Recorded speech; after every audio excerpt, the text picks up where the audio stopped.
On today's show, I'd like to welcome Aleks Nawrocki from Koustas Co. Alex, how are you going, mate? Good, Danny. How are you? I'm very good, thank you. And on today's show, we're going to be discussing the importance of goal setting, or more so the importance of financial goal setting. So, those guys that listened to the episode last week, where I had a chat with Herc, obviously from the same firm, this is part 2 of last week's episode. So, we've got about 3 or 4 questions we want to go into a little bit of detail with, to do with your financial saving and setting goals, whether you're an individual or business or small business. So first question I wanted to throw at you, Al, is what would you consider to be the first step in setting a goal to save money? The first step that I reckon, or the best starting point, would be to set a budget, whether that's a weekly budget or a monthly budget. You need to set some parameters around your actual spending, but you need to know what you're spending on. Yeah. It's important to know where your money's going, and there's heaps of programs out there and applications that you can use. Xero is a good one. Xero? Xero, yeah. So it's an accounting-based, cloud-based software. Yeah. And it's good to be able to track your bank account, and you can do analysis to see when you're getting money coming in and what you're actually spending on it. And this is for individuals and small businesses? Everything, or yep. Big businesses even? Yep. Big companies?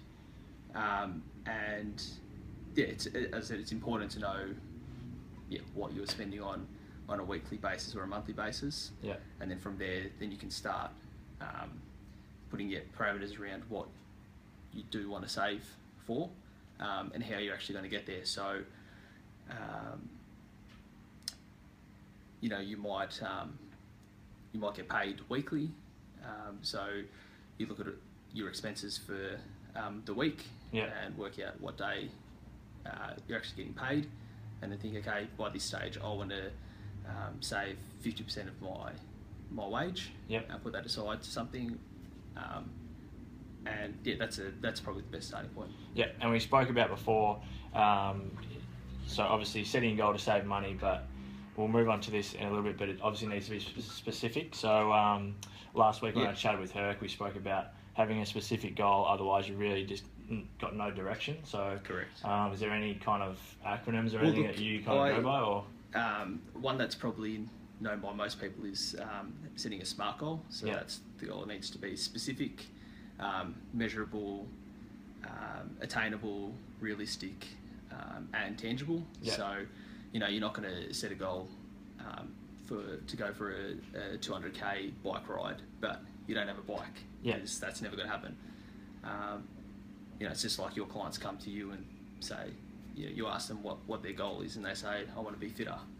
Yeah, 100%. So we spoke about on the show before, more specifically with health and fitness. Obviously, you need to be specific with your goal. So coming in and saying you want to lose weight or you want to gain weight or you want to get stronger or whatever is not going to cut it, and it doesn't have a final destination point, which is what we spoke about before the show. So it might be coming into the gym and your goal is to lose weight. You need to change that to something like, okay, I want to lose 5 kilos in 8 weeks, and this is how I'm going to do it.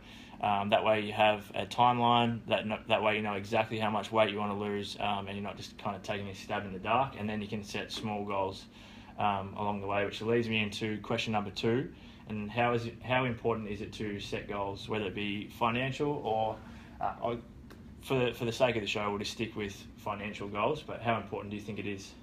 Yeah, it's extremely important. You see clients coming in and they're stressed out, as it is, with the amount of either the work that they've got on or how the business is performing, but they've got no goals set around what direction they want to go in or what they actually want to achieve by the end of the year or the end of the month, and it's just that direction they're unsure of what they want to achieve. 100%. So yeah, and I guess if there's no goal in mind, then especially if the actual owner of the business or the company or whatever doesn't have a goal in mind, a specific goal, then how is everyone else going to work around it? Exactly. So especially with businesses, I mean the staff feed off your directors, and if if they're not confident in what they're doing, or if they've got no direction, then the staff are going to be all over the place as well. So yeah. So we'll do two examples. One of a individual that's not in business, and we'll do one of a small business. So say, for example, I was to set a financial goal. What would be a good example of a goal to set financially for me to save money, or like how would you structure it or kind of plan it out? for yourself? For myself, yeah. So like I mentioned before, it'd be about preparing your budget. So Yeah. doing a bit of analysis to see what you're spending per week, Yeah. or per month, working out when you're actually getting money coming in. So that would be the first your starting point. Yeah. You obviously need to cover your basic living costs, and from there you'll have a goal to, I don't know, let's say buy a Commodore. Yeah. So if that's your goal, you work out how much it's going to cost you, Yeah.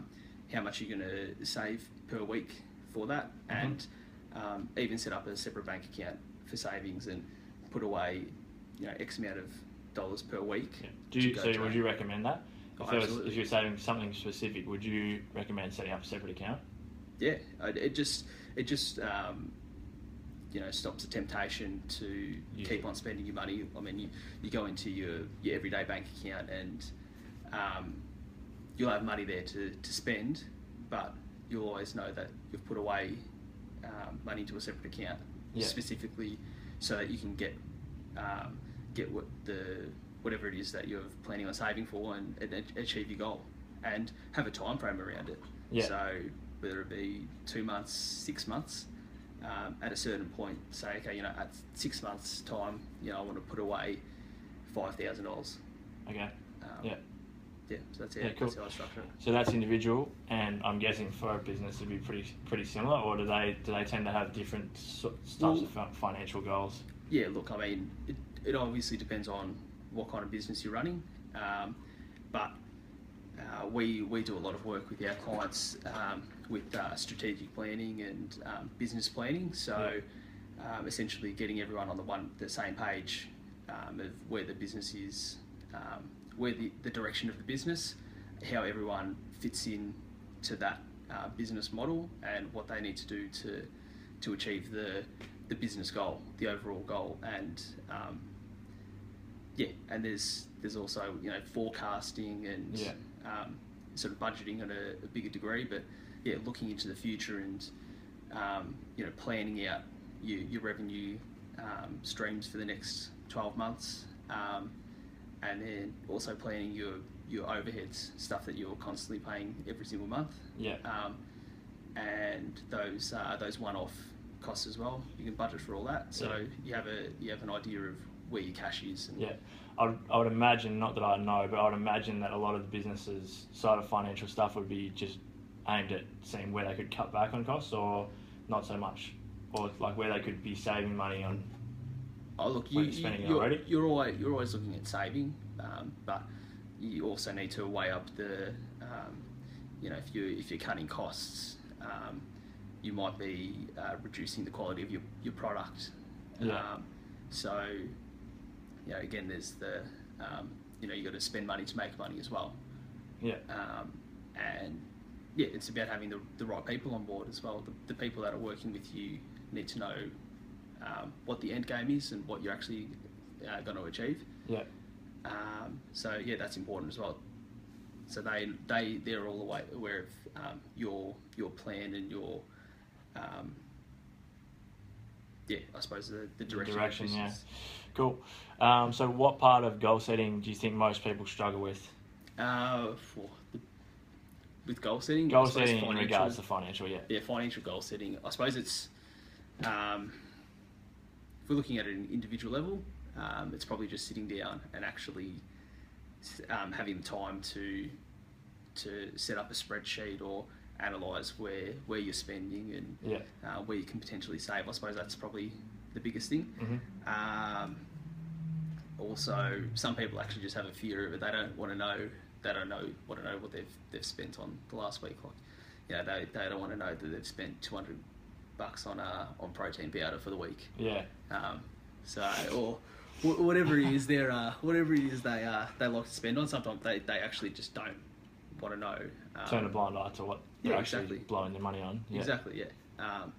So yeah, that's one of the main things, and also with credit cards these days. I mean, the banks are just very happy to have these massive limits on the cards, and people are just spending money that they actually don't have, but they get themselves into trouble when they're living this lifestyle of buying whatever they want. When it comes to having to pay it back, thinking shit like, where am I going to get this money from? So and that's another deterrent for people to not actually sit down and look at where they're spending. So yeah, definitely. This isn't a question that I put down, so it might throw you off. But so for a business that's just started out, say 1, 2, 3 years in, and they're getting to the point now where they're starting to really like blow up, like their business is growing really quickly. Yeah. Do you, if say for example, originally their plan was to get to X by 3 years, but they're well past that now, would you then suggest for that business to then kind of like expand as quick as possible while they're growing? Or do you get them to be conservative, sorry. So like if, say for example, a business was going through the roof and the owner or founder of the business or company was at crossroads whether to just keep going at the pace they were growing at, or whether they should expand and take the risk of financially putting a lot of money into the company with no real guarantee of return. Yeah, is that kind of stuff that you guys would help out with? Oh look, we can always help clients through that and talk them through the different options that they have. And I suppose it's more important to know what that person wants to achieve out of it, and whether they need to reset their goals. It really comes down to a personal preference. I mean, if they do want to go gangbusters and take some risks, then as long as they know the parameters around that and what the risks are, it's their, I suppose it's their risk appetite. Is what I'm trying to get to, and or if they're happy with actually how they're travelling and they're comfortable and they're living a comfortable lifestyle, then there's nothing wrong with that either. As long as they're meeting their overheads and they're comfortable with what they're taking home, and I suppose as long as their staff are happy doing what they're doing, and in turn their clients pay their stuff. You touched on it then, reassessing your goals. Herc mentioned a little bit about it last week, but how often do you think people should be reassessing their goals? Obviously, if it's a long-term goal to buy a house or buy a car, that's going to stay pretty much the same until you finally achieve it. But smaller goals in regards to how much they're putting away a week or whatever, how often should you reassess? Again, that's a pretty open question. I suppose that if you've set a goal to set aside a certain amount per week, if after 2 months, 3 months, you're absolutely smashing that and you're quite comfortable with what you're putting aside, then at that point you should reassess and say, okay, Matt, let's push it a little bit more. Let's try to double what I've currently been saving, and see how that goes. But again, set that goal and say,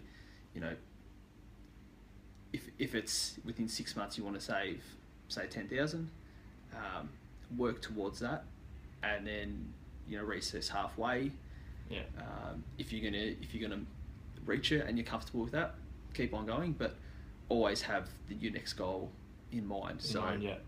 The next 6 months, the next 12 months, and constantly, even look at it weekly. Like have a focus goal each week. Awesome. All right, final question. Why should someone, we'll go with a small business here, so not so much a big company or individual, but small businesses, why should they hire an accountant? And this is not just to promote Koustas either, but why do you think it's important for a small business to have an accountant? Look, it's important to have an accountant for, there's a number of reasons, but I suppose the accountants shouldn't be just looked at for preparing your tax returns and financials and meeting up with them once a year just to get that part done. I mean, I know here we do a lot of work with management reporting, so that's monthly reporting, quarterly reporting, cash flow forecasting, and looking at our clients' accounts month on month, and helping them and coaching them to either increase their sales or, as you were saying before, cut expenses if that's something that needs to happen.